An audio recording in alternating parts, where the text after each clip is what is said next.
Bonjour à tous et bienvenue sur Besiege pour ce nouveau tuto. Alors c'est un tuto clairement débutant, hein, en tout cas amateur on va dire.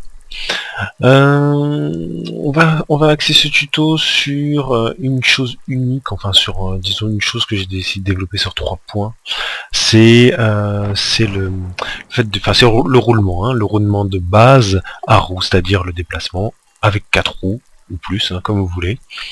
Donc ça exclut évidemment les walkers, le vol et les chenilles aussi. On pourra éventuellement aborder les chenilles, mais j'expliquerai pas comment en fabriquer. J'ai isolé donc 3 méthodes pour fabriquer un châssis à roues. 3 méthodes simples, on va dire, hein, pour fabriquer un châssis à roues. Donc on va tout de suite voir le premier. Alors tout simplement, c'est 4 roues fixer un châssis. Pas de rotation pour les roues, donc les roues sont droites, elles avancent toutes les deux parallèles.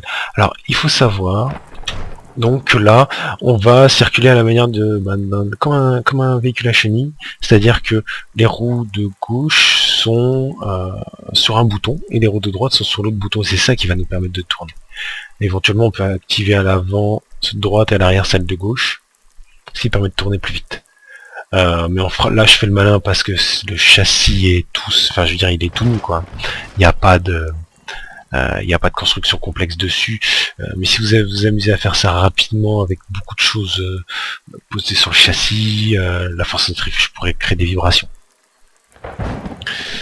Donc voilà, ça c'est la première méthode, c'est on va dire la plus simple, la plus élémentaire.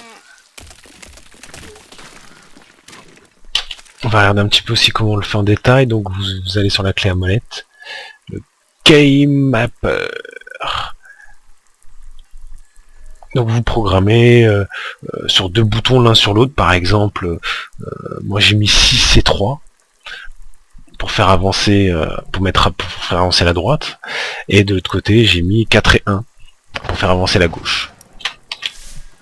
Donc par contre l'inconvénient, vous le connaissez, c'est qu'il faut soit utiliser ses 2 mains, soit effectivement vous aurez, si vous l'utilisez à une main, vous aurez 4 doigts, enfin vous aurez, vous devrez surfer avec vos 2 doigts sur 4 touches quoi. Et quand, comme moi, vous jouez énormément au shoot, c'est pas du tout quelque chose qui est intuitif. Quand on a beaucoup l'habitude des, par exemple les jeux de tir où vous avez un bouton pour avancer, un bouton pour reculer, et vous servez de la souris pour pivoter et bouton sur le côté pour strafer, ça sera pas très intuitif à une seule main. Donc on aura tendance à l'utiliser machinalement à 2 mains. C'est le plus simple, c'est pas forcément le plus efficace. On va voir ce qu'il y a de plus efficace. Alors, je vais vous présenter une machine encore très simple. Je vais juste donner une petite particularité, vous allez voir, c'est que bon là on est revenu sur un bouton pour avancer, un bouton pour reculer. Donc ceux qui ont l'habitude de jouer au shoot s'y retrouvent un peu mieux. Et un bouton pour pivoter. Sauf que, évidemment, ça fait pivoter comme vous pouvez le voir les deux trains, le train avant et le train arrière. Donc double direction. Ça permet de prendre des virages beaucoup plus courts. Et dans ce jeu, notamment certaines missions, il faut falloir circuler entre les rochers, que sais-je. C'est très appréciable. Et puis, je trouve ça élégant de le voir. Les deux trains tourner simultanément en opposé. Donc vous n'êtes pas obligé de faire tourner le train arrière, hein, c'est plus par pratique et par goût de ce qui est compliqué quand même. C'est plus sympa de faire un truc compliqué qu'un truc simple. Je trouve, surtout que j'ai mémorisé le châssis, que systématiquement je me servais des châssis pour refaire un nouveau char. Je repartais pas de zéro quoi. Donc ça c'est le deuxième train. Je vous conseille aussi d'aller donc toujours sur le Keymapper, de modifier l'angle. Là j'ai laissé de l'angle de base 40, on va dire 40 degrés je pense. Il faudrait le diminuer en fait, hein. Je sais pas si vous avez remarqué, mais c'est vrai que là quand vous faites comme ça et que vous tournez, il a tendance à partir un peu sur le côté, parce que l'angle est trop élevé en réalité. Donc limitez peut-être à 30, 33, 35 peut-être. Maximum. Bon, on est parti sur la troisième moyen de locomotion. Alors, par contre, j'en ai pas fait tout nu, hein. Je l'ai fait directement avec directement sur un char. Mais vous reconnaîtrez. J'ai mis 6 roues, allez, pour pas vous perturber, je vais en retirer, elles servent à rien, celle-ci. Donc vous avez toujours un bouton pour avancer, un bouton pour reculer. Donc jusque là, tout va bien. Bon, vous remarquerez que mon char est un petit peu déséquilibré, hein, il est trop lourd à l'avant et trop léger à l'arrière. Et pour pivoter, eh bien c'est un autre système qui va faire pivoter le char. C'est-à-dire que, comme vous pouvez le voir au-dessus, j'ai mis une roue à la verticale, à l'horizontale, pardon. Celle-ci doit tourner très très vite. Et je vais vous montrer comment elle tourne aussi vite. Et elle doit avoir un contrepoids. Alors je vais détailler tout ça. Comme vous pouvez voir, donc, il y a 3 roues.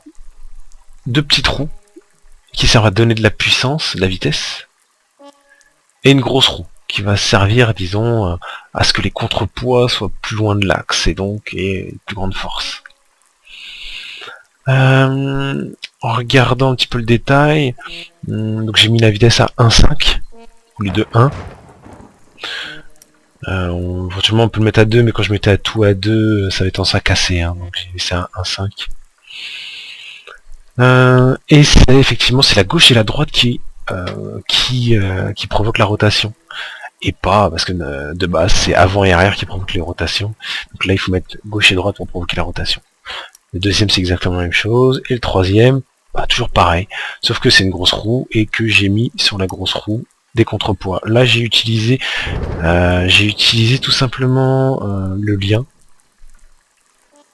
Le lien, je pense que vous voyez de quoi je parle, hein, qui permet de tirer des tiges de fer et relier les 2 points entre eux.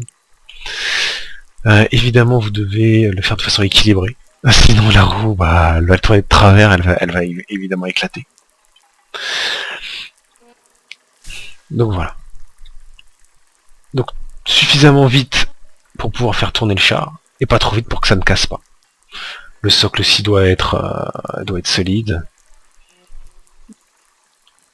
Et le mieux c'est de le mettre au milieu du char. Là il n'est pas tout à fait au milieu, mais ça fonctionne quand même. Vous de préférence mettez-le au milieu, hein, donc vous faites un char avec un nombre impair de cases en largeur. Alors que moi j'ai mis un nombre de cases pair. J'ai mis 4 ou 6 quoi. Et voilà, on a vu donc les 3 moyens de locomotion, hein, à roue, disons les 3 moyens de faire avancer un char à roue. Les 3 sont bons. Moi je préfère celui-ci. Il est plus efficace. Il est certes plus fragile, puisqu'il est susceptible d'autodestruction, tellement il est fragile. Hein. Si vous le faites tourner trop vite, il finit par casser lui-même. Là non, bon j'ai mis pas mal de renforts, ça a l'air d'aller. Bon c'est pas les roues au sol qui cassent, hein, c'est la roue au-dessus, hein, de direction qui va casser, éventuellement. Sauf si vous faites bien. Voilà. Ensuite, je vais juste aborder les chenilles. Je vais pas vous détailler comment fabriquer des chenilles. Mais effectivement, c'est un système de chenilles avant en un bouton, arrière en un bouton. Bon, il y a quand même des vibrations quand on alterne trop vite. Mais si on attend qu'il freine, ça va.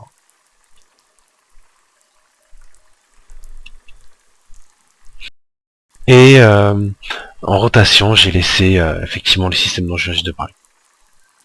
Alors vous voyez qu'il y en a 2. Il y en a 2, un au-dessus et un en dessous, j'ai mis qu'une seule roue pour faire accélérer. Et j'ai essayé de mettre un peu plus de contrepoids aussi. Ça marche très bien, hein, même si à l'arrêt on a un petit peu de mal à tourner. Dans l'ensemble ça marche. En circulant ça tourne plus vite. Voilà, en circulant tourner, il n'y a pas de problème. C'est quelque chose que je vous conseille pour beaucoup de fun.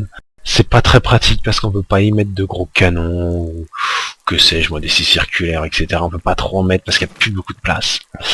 c'est fun parce que ça peut grimper sur des parois rocheuses. Et puis, on va dire c'est assez solide quand même. Hein.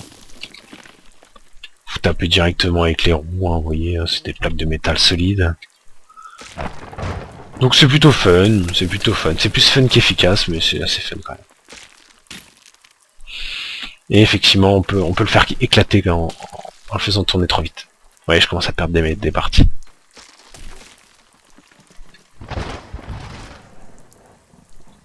D'ailleurs, une fois qu'il a perdu ses chenilles, il continue à tourner, un peu de problème. Hein.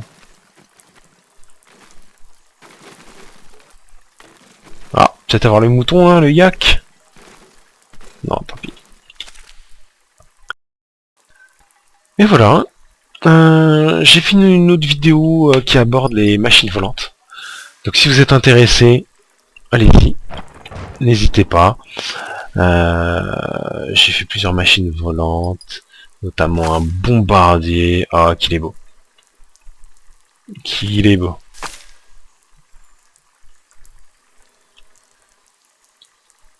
Qui largue des bombes, évidemment.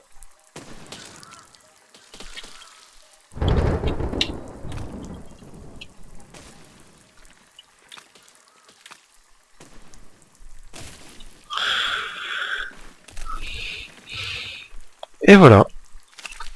Bah écoutez, je vous dis à plus tard dans un nouveau tutoriel.